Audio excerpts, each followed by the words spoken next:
Hello అండి. Welcome to Swarna the middle class. ఇవాళ మనం టమాటా చట్నీని ఈజీగా ఎలా చేసుకోవాలో చూసేద్దాం. ముందుగా దీనికోసం కొన్ని పచ్చిమిర్చి, టమాటా ముక్కలు, ఒక ఎర్రగడ్డ కోసి పక్కన పెట్టుకోవాలి. అలాగే కొద్దిగా చింతపండుని వాటర్లో వేసుకోవాలండి, చింతపండుని. అలాగే ఎర్రగడ్డ కోసి పెట్టుకోవాలి ఇలాగా. అలాగే కొద్దిగా కరివేపాకు కూడా మనం ఇలా వాటర్లో వేసి పెట్టుకోవాలి. ఇప్పుడైతే మనం ప్యాన్ అయితే పెట్టేసుకొని, ఆ ప్యాన్ హీట్ అయిన తర్వాత మనం ముందుగా ప్రిపేర్ చేసి పెట్టుకున్న టమోటాని, పచ్చిమిర్చిని, ఎర్రగడ్డని స్టవ్ దగ్గర పెట్టుకొని, అందులో ముందుగా మనమైతే పచ్చిమిర్చిని తీసి ఇలా ప్యాన్లో వేసుకొని ఒక స్పూన్ ఆయిల్ వేసుకొని మనం వాటిని బాగా వేయించుకోవాలి. అలా ఒక నిమిషం వేగిన తర్వాత అందులోకి మనం కొద్దిగా జీలకర్ర అయితే కూడా యాడ్ చేసుకొని ఒక 2 మినిట్స్ టు 3 మినిట్స్ వరకు ఇలా వెయిట్ చేసుకోవాలి. దాంతో మనకి పచ్చిమిర్చి అనేది బాగా వేగిపోతుంది.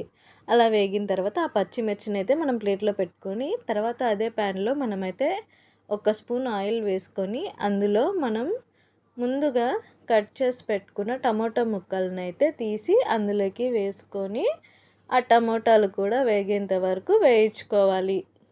సో, ఇంతకుముందు మన ఛానల్‌లో అయితే టమాటా పికిల్ ఇన్‌స్టెంట్‌గా ఎలా పెట్టుకోవాలో వీడియో అయితే ఉందండి. మీకు ఒకవేళ వీలైతే ఆ వీడియోని కూడా విజిట్ చేయండి.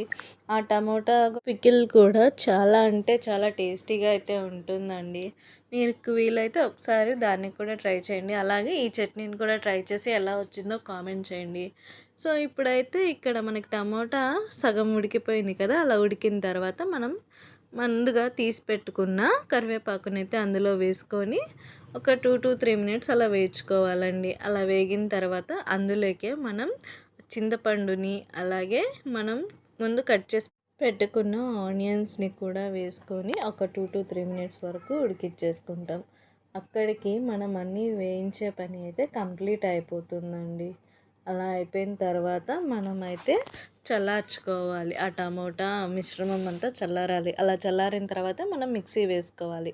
సో, ఇప్పుడు మిక్సీకి అయితే తీసుకున్నాం కదా! ఫస్ట్ మనం పచ్చిమిర్చిని వేసుకోవాలి. అలాగే దాంతో పాటుగా కొద్దిగా సాల్ట్‌ని అయితే కూడా వేసుకొని ఒకసారి మిక్సీ పట్టుకోవాలి.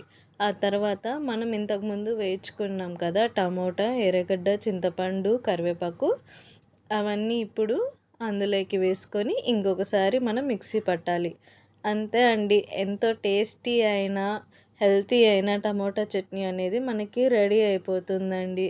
ఈ చట్నీ మనం జస్ట్ ఒక 10 మినిట్స్‌లో చేసేయొచ్చు. చాలా అంటే చాలా టేస్టీగా అయితే ఉంటుంది.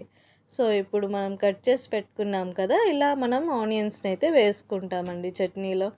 ఇది ఆప్షన్ అనమాట. మనకు కావాలంటే మిక్సీలోనే వేసుకోవచ్చు, లేదా ఇలా అయినా వేసుకోవచ్చు. సో, ఇలా వేసుకుంటే కొంచెం క్రంచీగా తినేటప్పుడు బాగుంటుందండి.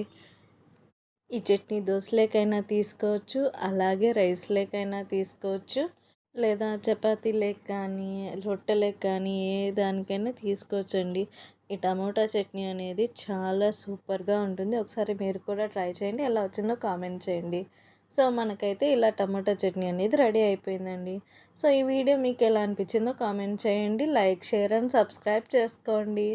And thank you for watching అండి. మళ్ళీ మనం నెక్స్ట్ వీడియోలో కలుద్దాం. బాయ్.